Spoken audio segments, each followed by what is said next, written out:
Morning Good morning, sir. মই আজি তহঁতক কি পঢ়াম জান আজি মই তহঁতক টেক্সট নহয় ইংৰাজী গ্ৰামাৰ পঢ়াম হ'ব ছাৰ হ'ব মই ইংৰাজী গ্ৰামাৰ বিৰাট ভাল পাওঁ বুজিছে ছাৰ মৰিলো আৰু আজি পিঠি বহল হ'ল আৰু দে তেতিয়াহ'লে আজি আমি ইংৰাজী গ্ৰামাৰত পঢ়িম থাৰ্ড পাৰ্চন ছিংগুলাৰ নাম্বাৰ কি হয় এই থাৰ্ড পাৰ্চনটো কি হয় তহঁতে কোনোবাই কিবা জাননে ছাৰ এটা কথা মনত পৰিছে মই থাৰ্ড পাৰ্চন বুলি কওঁতে কালি ছাৰ খিৰিকীৰ কাষত বহি মই আকাশলৈ চাই এই আকাশ বৰ বেহাল গানটো শুনি আছিলোঁ ধিমিককৈ অকণমান পাছত এটা মাত শুনা পালোঁ আমাৰ ওচৰৰ যি কণ্টিলো ককাই কাৰোবাৰ লগত ফোনত ছাৰ বৰ দুখ মনে কথা পাতি আছে ছাৰ এনেকৈ কৈ আছিল দেই মই খাটাং তোমাৰ আৰু মোৰ মাজত কোনোবা থাৰ্ড পাৰ্চন সোমাইছে ছাৰ এইটোৱে নহয় জানো থাৰ্ড পাৰ্চনটো হে ই গৰু পিতন খুৱাব আৰু আজি আমাক কান্তলীয়া চিনি পাওঁ হা কান্তলীয়া চিনি পাওঁ একে চৰে হাৰ্ডি মূৰা চব ভাঙা যাব চা থাৰ্ড মানে হৈছে তৃতীয় আৰু পাৰ্চন মানে হৈছে ব্যক্তি অৰ্থাৎ থাৰ্ড পাৰ্চন মানে তৃতীয় ব্যক্তি মই এই থাৰ্ড পাৰ্চনটোৰ কথাহে কৈছোঁ গাধ আচ্ছা ছাৰ কিন্তু মইচোন যি দেখিছোঁ থাৰ্ড পাৰ্চন মানে ঠিকেই বুজি পাইছোঁ ছাৰ কাৰণ আমাৰ কণ্টিলৰ ককাই কাৰোবাৰ এটাৰ লগত কথা পাতি আছে কিন্তু দুটা আছে আৰু কোনোবা মানুহ সিহঁতৰ মাজত সোমোৱাৰ কথা কৈছে গতিকে সেইটোতো ছাৰ তৃতীয় ব্যক্তি হ'ব কোনোবা বাহ তই দেখিছোঁ প্ৰেক্টিকেলি কথাবিলাক বুজি পাইছ ছাৰ তথাপি মই কিন্তু অহংকাৰ নাই দে বাৰু ঠিক আছে এতিয়া আমি যাম ছিংগুলাৰ নাম্বাৰলৈকে ইয়াৰ পাছত এই ছিংগুলাৰ নাম্বাৰটোতো দুটা শব্দ আছে ছিংগুলাৰ আৰু নাম্বাৰ এতিয়া এই ছিংগুলাৰ শব্দটোৱে কি বুজাইছে তহঁতে কোনোবাই কিবা জাননে ছিংগুলাৰ মানে ছাৰ চিঙাৰ কথা কৈছে নেকি হে সি মানে আজি আমাক মাৰ খোৱাহে এৰিব মনে নাথাকো কিয় গৰু মনে নাথাকো কিয় চিনি পাওঁ গাধ চিনি পাওঁ নাজানো যদি মনে থাকিবি তথাপিতো এই আলটু ফাল্টু কথাবিলাক কৈ নাথাকিবি এতিয়া শুন ছিংগুলাৰ নাম্বাৰত থকা যিটো ছিংগুলাৰ শব্দটো সেই শব্দটোৰ বিষয়ে প্ৰথমতে শিকি লওঁ ছিংগুলাৰ শব্দটো আহিছে ইংৰাজী ছিংগুল শব্দটোৰ পৰা আৰু ছিংগুল মানে কি সেইটোতো তহঁতে নজনাকৈ থকা নাই নিশ্চয় আৰু এটা কথা মনত পৰিছে নহয় মোৰ কালি যে ছাৰ মই খিৰিকীৰ কাষত বহি যি আকাশত চাই গান শুনি আছিলোঁ আধা ঘণ্টামানৰ পিছত আমাক কণ্টিলৰ ককাই আকৌ কাৰোবাৰ লগত দুখত কথা পাতি আছে এবাৰ ছাৰ আৰু গভীৰ দুখ আৰু ছাৰ এনেকৈ কৈ আছে মই আৰু এইটো জন্মত ছিংগুলেই মৰিব লাগিব চাগে ছাৰ এইটোৱে নহয় জানো ছিংগুলটো ই কি কৈ থাকে ঐ তই মনে নাথাকো কিয় কাৰণ তই আজি মাৰ খোৱাহে এৰিবি আৰু হা এইবোৰ কি স্বভাৱ তোৰ হা বেলেগৰ কথা শুনি থাক তহঁতক মই পিঠিৰ ছাল যদি এৰাব নোৱাৰো ময়ো তহঁতৰ ইংৰাজী ছাৰ নহয় ছাৰ চৰি মই নক'ব লগা কথা কিবা কলং চৰি একদম বেয়া নাপাবি দেই ছাৰ এতিয়া মাত বোল নিদিবি চুপচাপ মই যি পঢ়াই আছো শুনি থাক ছিংগুলাৰ শব্দটো আহিছে ছিংগুলৰ পৰা আৰু ছিংগুল মানে হৈছে অকলশৰীয়া এটা বস্তু যিকোনো এটা বস্তু এডাল গছ এটা চৰাই এটা মানুহ মানে অকলশৰীয়া এটা বস্তুৰ কথা কোৱা হৈছে সেইটো চাচোন বাহিৰত কোন সেইটো পাপু থিয় হৈ থকা নাইনে সেইটো পাপুৱে দেখোন পাপুৱে অকলে থিয় হৈ আছে ই দেখোন বেটা চাধা মাৰি আছে বদমাছটো এই ছাৰ ই চাধা কি ই বি চিগাৰেট কেপি ৰজনী গজনী চব খাইছা আৰে ই বদমাছটো ই স্কুল নাহিছা বাহিৰে ঘূৰি ফুৰি এইবোৰ বদমাছি কৰি ফুৰিছে আজি মই তোৰ ঘৰ ওলামগৈ আজি মই তোক তোৰ বাপেৰৰ আগত ধৰি বান্ধি যদি পিটিব নোৱাৰো মই তোৰ ইংৰাজী ছাৰ নহয় আজি পাপুৱে এসেকা পালে আৰু নেৰিব আজি পাপুক ছাৰে চা কিন্তু তহঁতক মই সতৰ্ক কৰি দিছো এইবিলাক বেয়া বস্তু যাতে তহঁতৰ মুখত কেতিয়াও নানো তহঁতৰ জীৱন ধ্বংস হৈ যাব মই কৈছোঁ। চা কেপি খবত চা কেপি খবত रजनी गजनी खबर একো নাখাং চা আমি আৰু চা এই কেপি रजनी में इतना औकात कहा जो আমাৰ নিচিনা হৃষ্টপুষ্ট ল'ৰাকেইটাক ধ্বংস কৰি দেগা। মুঠৰ ওপৰত তহঁতে এইবোৰ বস্তু মুখত কেতিয়াও নিদিবি, নহ'লে চাই ল'বি কিন্তু। এতিয়া সেই বদমাছ পাপুৰ কথা বাদ দে আৰু আমাৰ ক্লাছলৈ ঘূৰি আহ। তেতিয়াহ'লে আমি কি পঢ়ি আছিলোঁ? Third person singular number. গতিকে থাৰ্ড পাৰ্চন মানে হৈছে তৃতীয় ব্যক্তি আৰু ছিংগুলাৰ নাম্বাৰ হৈছে এজন মানুহৰ কথা কোৱা হৈছে। এজন মানুহ হওক যিকোনো বস্তু এজনৰ কথা।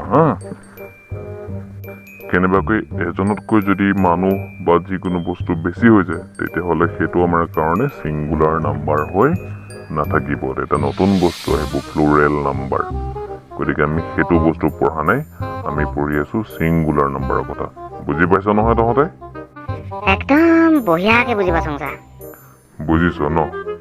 বাৰু দেচোন দে, লাষ্টত প্ৰশ্ন সুধিলে নোৱাৰিলেহে তোৰ পিঠি বহল হ'ব। বেছি আশা কৰি লাভ নাই এনেও। কি? নাথিং চা নাথিং।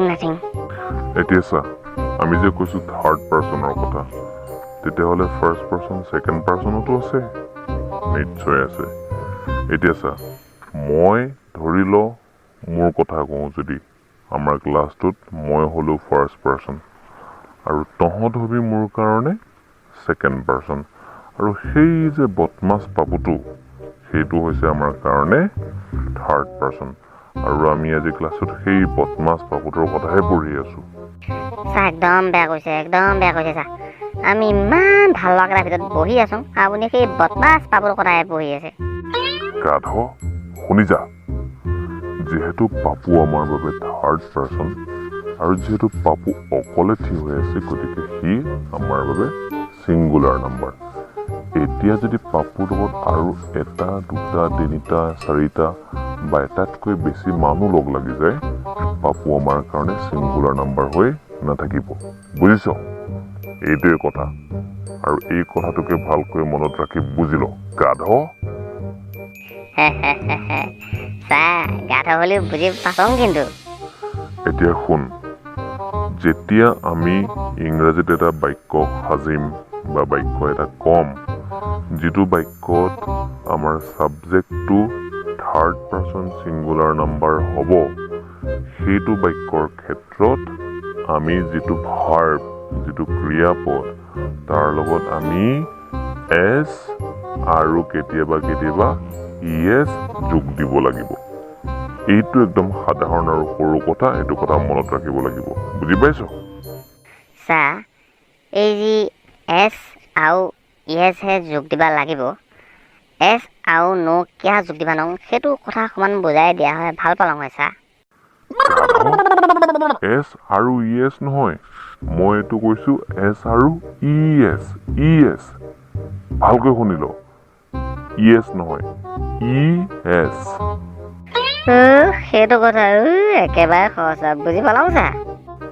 চা, পাপু যিহেতু আমাৰ বাবে থাৰ্ড পাৰ্চন ছিংগুলাৰ নাম্বাৰ, এতিয়া মই পাপুক লৈ পেলাই এটা বাক্য সাজিম। প্ৰথমতে মই বাক্যটো অসমীয়াত ক'ম, তাৰ পাছত ইংৰাজীত ক'ম, আৰু বাক্যটো হৈছে পাপুৱে আম ভাল পায়। চা পাপুৱে চাধাও ভাল পায়। ঠাইত গাঠ, শুনি ল প্ৰথমতে। এতিয়া শুন, মই বাক্যটো ইংৰাজীত ক'ম। এতিয়া এই বাক্যটোত পাপু হৈছে ছাবজেক্ট, আৰু পাপু নামৰ ছাবজেক্টটো হৈছে থাৰ্ড পাৰ্চন ছিংগুলাৰ নাম্বাৰ, আৰু ভাল পোৱাটোক আমি ইংৰাজীত কওঁ লাভ। গতিকে যিহেতু পাপু হৈছে থাৰ্ড পাৰ্চন ছিংগুলাৰ নাম্বাৰ, আমাৰ লাভ নামৰ যিটো ভাৰ্ব, তাৰ লগত এছ এটা যোগ হ'ব।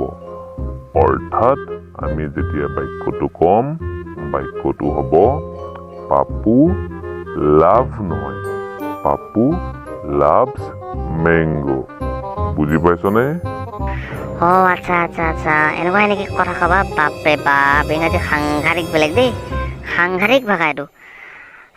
চা আমি অসমীয়াটো যিহেতু Papu third class person singular number, আমি অসমীয়াটো ক'ব পাৰিম নেকি যে চা পাপুৱে আম ভাল পায়, এটা লগাই দিওঁ যদি কিবা হ'ব নেকি ছাৰ? তোৰ মই মাথাটো কৈছো নহয়, তই কি পঢ়াইছো কি পঢ়াইছো? আমি ইংৰাজী গ্ৰামাৰৰ থাৰ্ড পাৰ্চন ছিংগুলাৰ নাম্বাৰ পঢ়ি আছো, তই কি উল্টা পুল্টা বুজি আছো? বুজিলওঁ ছাৰ, মানে সেইসোপা এছ য়েছ ন' এইসোপা চব ইংৰাজী ভাষাটোহে লগাব লাগিব ন? আমাৰ অসমীয়াত ছাৰ অসমীয়া ভাষাটো লোকচানেই হয় দেচোন আৰু একো এটা এছ য়েছ নাপায়গৈ। যিটো দেখিছো অহা ক্লাছৰ পৰা ইয়াৰ মুখত ব্লেক টেপ এটাহে মাৰি আহিব লাগিব আৰু দেই। এতিয়া এটা কথা ভালকৈ বুজি ল, মই ইংৰাজীত আই, যিটো আমাৰ হৈছে ফাৰ্ষ্ট পাৰ্চন, তহঁত তই ইংৰাজীত ইউ, এইটো হৈছে ছেকেণ্ড পাৰ্চন, আৰু আমি ফাৰ্ষ্ট পাৰ্চন আৰু ছেকেণ্ড পাৰ্চনৰ ক্ষেত্ৰত ভাৰ্বৰ লগত এছ আৰু ই এছ কেতিয়াও যোগ দিব নোৱাৰোঁ। একমাত্ৰ থাৰ্ড পাৰ্চন হ'ব লাগিব, আৰু লগতে থাৰ্ড পাৰ্চনটো ছিংগুলাৰ নাম্বাৰ, এজন মানুহ হ'ব লাগিব, এটা বস্তু হ'ব লাগিব, তেতিয়াহে আমি এছ বা ই এছ যোগ দিব পাৰিম। এইটো কথা মূৰত সোমোৱাই লওক, গুজি সোমোৱাই লওক, মই আৰু তহঁতক দ্বিতীয়বাৰ এইটো কথা নকওঁ, বুজি পাইছ?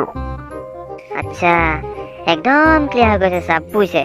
একদম কচং নহয়, মানে একদম ফাই আপুনি বঢ়িয়া পঢ়াইছে ছাৰ, একদম পুৱা বুজি পাইছোঁ, এতিয়াও একো সন্দেহ নাই। বাৰু দে, তহঁতে যদি বুজি পাইছ ভালেই কথা, আৰু মোৰো পঢ়োৱাখিনি কামত আহিছে। এতিয়া কিন্তু মই তহঁতক ইংৰাজীৰে প্ৰশ্ন সুধিম, আৰু তহঁতে সাজু থাক মোৰ প্ৰশ্নৰ উত্তৰ দিবৰ কাৰণে। কিন্তু কি বুজি পাইছ মই চাম। আৰু ফাই একদম আপুনি প্ৰশ্ন সোধকচোন, আমি গুলি উত্তৰ দিম কচং। সঁচাকে তহঁতে ৰেডি আছতো? বাৰু শুন নহ'লে। ছাৰ এইখিনিতে এটা কথা হ'ল নহয় ছাৰ। কি কথাও? আকৌ তোৰ নতুনকৈ কি কথা ওলাল? ছাৰ মানে এই এছ আৰু য়েছ লগোৱাৰ লগত মই ছাৰ এটা কথা মনত পৰিছে ছাৰ। ছাৰ আগতে মই এখন হিন্দী চিনেমা চাইছিলোঁ, নামটো ছাৰ 1 2 3। ছাৰ তাতে ছাৰ 3টা লক্ষ্মীনাৰায়ণ আছে, 1 2 3, 1 2 3টা লক্ষ্মীনাৰায়ণ, ধেৰ খেলি মেলি লাগে ছাৰ। আৰু ছাৰ তাতে এটা গুণ্ডা আছে, তাৰ ভাগত 2টা চামচা আছে, আৰু চামচাকেইটাই ছাৰ পা বুলি মাতে ছাৰ। আৰু ছাৰ গুণ্ডাটোৱে বম ফুটাব খোজে, আৰু ছাৰ গুণ্ডাটোৱে যেতিয়াই কাৰোবাক মাতে, তাৰ ভাগৰ এটা চামচাৰ নাম পিণ্টু, হয়, এনেকৈ পিণ্টুক মাতিব লগা হ'লে পিণ্টুচ বুলি কয় ছাৰ। আকৌ ছাৰ বমটোক কয় বমছ। 1 2 3 ক'বা গ'লে ছাৰ সি কয় 1 2 3। ছাৰ এইটোৱে নহয় জানো আমি পঢ়ি থকা এছটো? কি গৰু গাধহঁত, তেতিয়াৰ পৰা মানে তহঁতে এয়াই বুজি বুলি তহঁতক মই এয়াই পঢ়াই আছিলো। আজি তহঁতক মই এৰিবলৈ নাই। ওলাই আহ এতিয়া, মই কৈছো। ছাৰ চৈ ছাৰ নামাৰিব ছাৰ, বিয়াত ভয় লাগে ছাৰ, নামাৰিব ছাৰ চৈ। ছাৰ নামাৰিব ছাৰ, বিষাই বচাও। হ'লো ছাৰ নামাৰিব, মই মৰি লওঁ। আমি খাটাং, তন্তে আমাক চাই বিৰাট ভাল পাইছ, আৰু যদি আগলৈকে আমাক এনেকৈ চাই থাকিব বিচাৰিছ, তেন্তে আমাৰ টিভি চেনেলটো ছাবস্ক্ৰাইব কৰ, লাইক কৰ, কমেণ্ট কৰ, বন্ধুসভাৰ মাজত বিলাই দি আৰু ঘণ্টা বুটামটো টিপি দিবি দেই।